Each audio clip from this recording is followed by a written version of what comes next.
The contents of this podcast are for informational purposes only and should not be considered medical advice.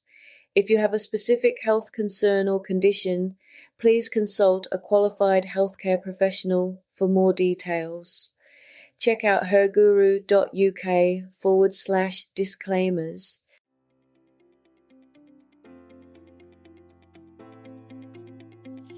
Welcome to Work, Stress, Anxiety. I'm Cheryl Paris. I'm just curious to know, what if improving productivity didn't start with another meeting or another policy or even another performance target? What if it started with creating a workplace where people felt safe enough to play? I wonder. Hi everyone, I'm Cheryl and welcome to Work, Stress and Anxiety. This is my guest today, Zander. Hi, how are you doing? Hi, Cheryl. How are you doing? I'm doing great, thank you. Yeah, enjoying.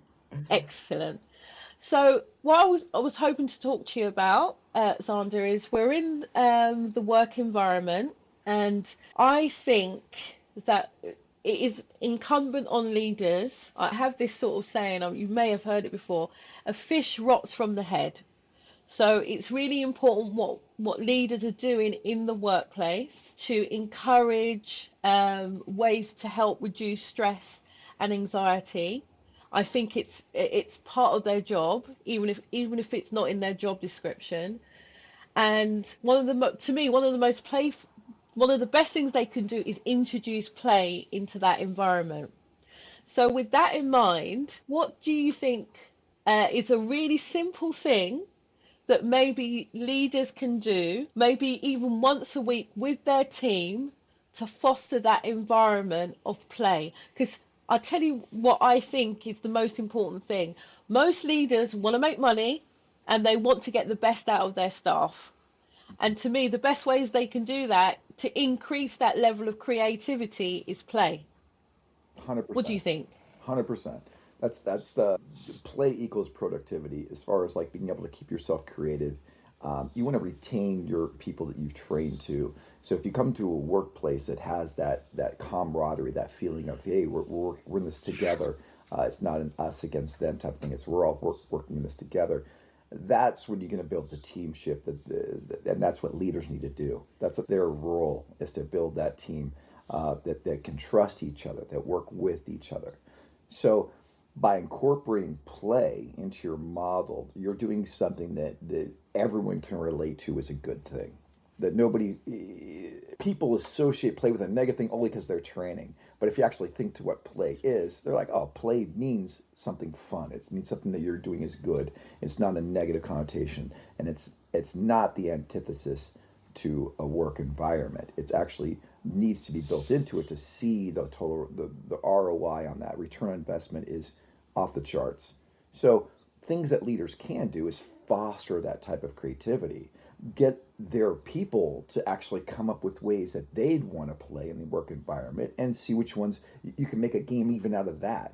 You know what I mean? Incorporate them into like a whiteboard meeting. We're like, hey, you guys, what we're going to do is have something playful around here. What would you guys think if I did this? And they, crumple up a piece of paper and throw them at each other. Would you be offended by that, or would you have fun with that? See if people can get, let's once a day have a type of activity where we do it, or even every hour incorporate something that's a little bit playful, that doesn't take much time, but it resets everybody and it gives them something to look forward to the next hour. Like, Tony this week is going to think of what he wants to do, what play activity. He's going to work with Cheryl over here to make sure that that goes good. And we've got like other people involved in this play process, so everyone feels like that they're a part of it and they're building their team camaraderie together. That's the main thing. Cool. Like I said, for me, I love music. I love goofing around. Most people think I'm quite a serious person. I think most people, when they meet me, they think, but no, I am not a serious person at all. And I think one of the reasons, I mean, don't get me wrong, I take my work seriously. I'm a work stress. I take that very seriously, and I hope that I provide value for all my clients and help them to grow into more of the person they want to be. But when I'm not at work, I'm interested in always having a good time. It doesn't matter where it is, whether it's on public transport, in my car, out and about, walking around. But one of the things that I find people sometimes get offended when you are the person who is trying to lighten the load of everybody else, wherever it is, but especially in the work environment, because I know people are under so much, or they perceive they're under so much pressure to be something that oftentimes they're not really. They've got this persona that they have, but I'm hoping we can do, and maybe you can suggest something that will help those people lighten their load a little bit. Something they can do maybe on their own or in the small groups, hopefully with the permission of leaders and managers in the workplace, will foster that kind of environment where they can be themselves, but also ultimately be more creative for that company. I hear you on that, and it was so funny because even when you were mentioning that, I was thinking of another little fun thing is like a dance, a minute dance party where somebody blasts just some fun music, and everyone has to get out of their chairs and just move around and do something goofy. Doing something like that would trigger that fun response. But in regards to your question, unfortunately, our workplace has been reinforcing that rigid control, and that people who get offended by things have the power to go after people who offend them, versus being able to really just flow with things a lot more. And it's a whole mindset. The challenge is if that again, it has to be a whole cultural thing, because right now we're responding to that in a way of like we want to encourage that. We want to encourage people to snitch on each other in a negative way. We want to encourage people to just be calm at work and not have fun, because we associate that with negativity. What's going to happen is those cultures that are doing this, and there are a lot of big names that are like Google's heading this up, Zappos has fun things, the Lego does stuff like this, where they start showing how productive play can be. And that trickles into other companies who are like, maybe we should start exploring with this and turn it around to be like, let's encourage play. Because those people who are stuck in that negative mindset of like, I've got to be this way at work, I've got to be rigid, it's going to take a lot for them to overcome it. And you can't even suggest to them, hey, maybe you should play. My old slogan is play with thyself. Maybe you should play with yourself a little bit. You know what I mean? Just have fun. But literally, that's what they're going to need to do. And unfortunately, until we have people who are being able to foster that environment in a workplace without getting retaliation against it, and that has to come from the leadership. That has to come from that leadership role of like, we're going to change the culture of this environment to be a positive place where people can come to work and feel safe and explore their creativity through play, because that's when you're most creative. When you're in your playful state, that's when you're creative. That's when you're bringing in new ideas and thinking outside the box. If you're locked into rigidity, you're going to stay stuck in the same patterns and not going to see the forest through the trees. It's very important to be able to activate that part of our brain. So those people who are stuck, it's challenging, especially with the culture that we currently have in a lot of work environments, unfortunately. Unfortunately, but yeah. Hey, there's people like me and you, Zander, paving the way, indeed. Now, this just came to my mind, so I'm going to ask you. Now, I think it's in the film The Green Mile. I'm sure it's The Green Mile with Tom Hanks. I think he's in the prison. Yep. And I think there's something about a library. They need new books for the library, and he writes to the governor, and the governor says write to, the prison authorities. And he writes, and the letter's rejected, and then he decides, for some strange reason, something that I would actually do, he just continues to write every week, I think, for a whole year or 2 years, and eventually they give in. Yeah. Yeah? Yeah. Now, is there something, it just came to my head, is there something that people can do, or even, I suppose, words they could collectively say to management, you know, because that's what I would do. I'd get everybody in the office to send an email to management. But do you know what? I'd want to put it in a really constructive way. Hey, management, we want to find new ways to play so that we can increase our creativity for you and ultimately increase your bottom line. What kind of words would you encourage people to say to management? Yeah.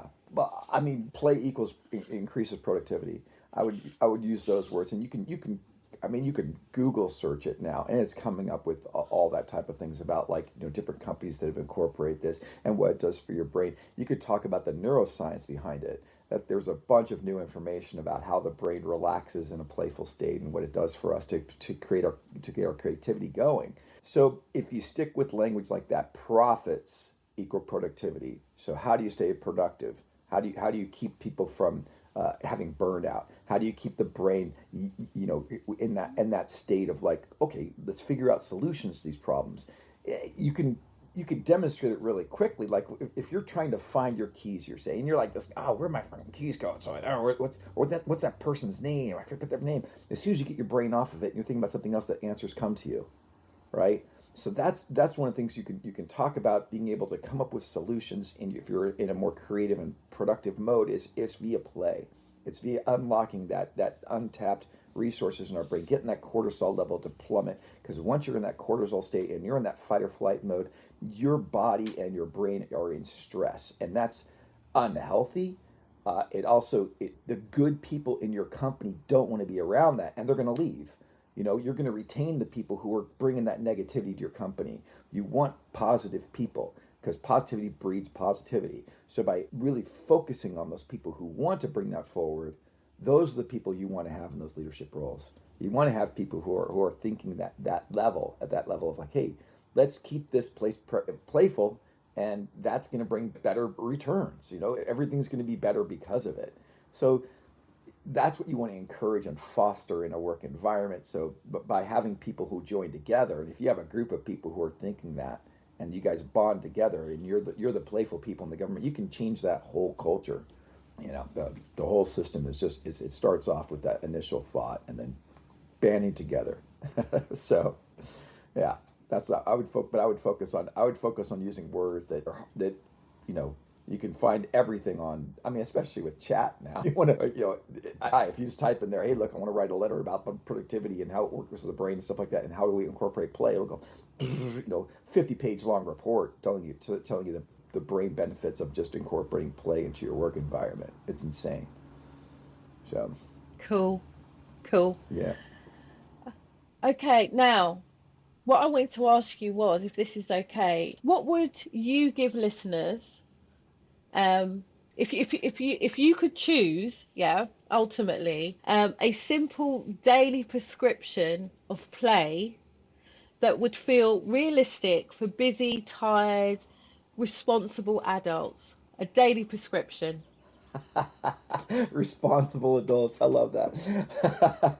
Responsible adults, the main thing is keeping your emotional state where it needs to be the most productive. So a daily ritual I do is laugh at myself. That's one of the first things I do before I even get out of bed. Is I do a special thing where I trigger my brain to go into a laughter state almost instantly. Your brain doesn't recognize the difference between real laughter and fake laughter. So if you can start chuckling to yourself and get your brain rolling, you'll be laughing almost instantly with full body laughter. And that's what you're going to do to instantly control your brain chemicals that are being released, and you set your brain up for success the whole day. Because your brain is already recognizing that laughter is a good thing, so more things are going to make you laugh throughout the day. That's one thing that, like, people can do. And throughout the day, find different ways to move. Get your body flowing. A simple thing to do is just do the old shakes. You know what I mean? Like, stand up and bounce around a little bit, right? What's up, right? But, like, even doing slow bouncing, where you're not bouncing high, you're just bouncing low. You're just getting your whole lymphatic system moving. That's going to help change up your chemistry as well. Get your brain is in a different state when you're in motion. So if you're sitting around all day, your brain gets stagnant as well. By simply moving around, you're getting that blood flowing, getting that brain more active. That's simple things to do. Another one that I teach people to do is the horse lips. Right. So I get, yeah. The more relaxed you can get your lips. It takes a little bit of practice, but it's, right. But what I do is I train people to do that in their bed. The whole regimen is like, depending on what level you're at, to get your laughter going, and then before you do your laughter, even just sit up before, when you wake up, just go move around your head a little bit, because you're training yourself to associate that motion with being relaxed and in your bed. It's a muscle memory type of thing. Not only that, when you do that, it stimulates your vagus nerve, which calms you down. So by doing that a couple of times in the bed, later on in the day, if you're ever in a stressful situation, things are going off, and you just go, oh my gosh, what am I going to do about this? Right? All of a sudden your brain goes, I'm okay. I'm good. And that's where you can get the things that you need to go ahead. So those would be some of my simple solutions I'd recommend people do, is just have something with you. And I always carry around my trigger is this. I always have these in my pocket, and I'll squeeze them around and move them around, and just if this is my instant stress relief. I mean, even having this in my pocket is a reminder that I can always play. So I keep them with me all the time, so I can juggle them around and throw them and just have fun. Cool. Now, sorry, it just slipped out of my head, but it's coming back. I was going to ask you if there is a fictional character or someone who's lived, a real person, alive or dead, who you think is the exemplar of, play. One of the first people come to mind is Charlie Chaplin. He always says, because he had a lot of negative things in his life, but he said you got to work through them through play. That was his way of counterbalancing all the negative stuff that he'd been through. So that's a great example of it. And when as much joy as he brought to other people and laughter that he brought into the world, that was his release. So I see that as somebody who's a great example of being able to combat negativity via play and stress release. That's the first one that came to my mind almost instantly. So, but there's. Can you think of any? Can you think of it? I totally agree with you. Charlie Chaplin, all of his movies, hilarious, Yeah. Absolutely hilarious. I know there's also a bio about him. I've not actually seen it, but friends of mine have told me it's amazing, and it explains, like you say, some of the challenges that he had through his life and how he used his performances to help him manage stress and anxiety. But can you think of anyone? I know it's hard in this modern world with so much negativity being almost praised and encouraged. Yeah. But can you think of anyone who's alive who we could sort of even nick bits of their personality to help us create that kind of environment within ourselves of play? Apart from you, Zander, you're a Z play coach, but I was thinking of someone who's famous, someone who's you may have seen on the red carpet or in a baseball game or a soccer game, or who you would think, yes, when they're out in public, that's the kind of person that people need to Really? be. Yeah. Okay. Wow. As far as personality wise, Keanu Reeves is someone I think about is just being like a really good person, like a good individual. Playful wise, Jim Carrey comes to mind, just because of his goofiness and his outlandishness and the way to try to make the whole room laugh and stuff like that. I don't know either of them personally, so I can't say for a whole thing of I've heard from people who know Keanu that he's exactly that way. He is so super respectful, just a great person to emulate as far as if you want to be good with the world. Jim Carrey, I've got mixed reviews sometimes, but just as far as how he projects into the world and what that goofiness is, and being just able to be outlandish and not care what other people think. Don't worry about what other people think, because that's Can their you? things. If they have negativity about it, that's on them. If you're Yeah. happy here and you're trying to make the world a better place, and you get one smile, you've changed up that person's world, who changes up the 1,000 other people that they talk with and they touch with. So, it's a chain reaction. But the more Yes. smiles you can project into the world, the more joy, the outrageous joy that you can project into the world, the more warm fuzzies you can bring into the world. That's contagious. And again, we're energetic beings. That vibrational shift that we go through, we transfer the whole universe. We're connected with all of it. So it literally sends out vibrations that touch all of creation. So we are that powerful, and we've got to remember that and take control of that, of our joy. And the lower vibrations they're not worthy. They bring lower vibrational entities to us, which I call that evil, backwards, lower vibrational entities. But we don't want them. It's not worthy. Just keep yourself happy, keep yourself joyous, and the more you can bring that to the world, the more you can ground that into our creation, the better. Mm. Can you imagine a hybrid of Keanu Reeves and Jim Carrey? Can you imagine how hilarious it would be to be around them? I mean, even just thinking about it, I'm getting, my stomach, it's just cracking up, Yeah, yeah, because you've just mentioned two people who I totally admire, yeah, and I just imagine the two, a blend of them. yeah. And I think you're right. That's something people can look up to, in moments when they're feeling stressed. They can imagine those guys just having fun together, So yeah, no, Yeah. thank you so much, and I want to thank you, Zander, for your time today and spending it with me and talking about play in such a way that ordinary people can understand that even though they work hard, they can play hard too. Yes, it's necessary. The harder you work, the harder you need to play. That's a great equation. Absolutely. So thank you so much Thank you for having me. for joining me, Zander. It's been a pleasure, and bye for now. Bye for now. Blessings. Aloha.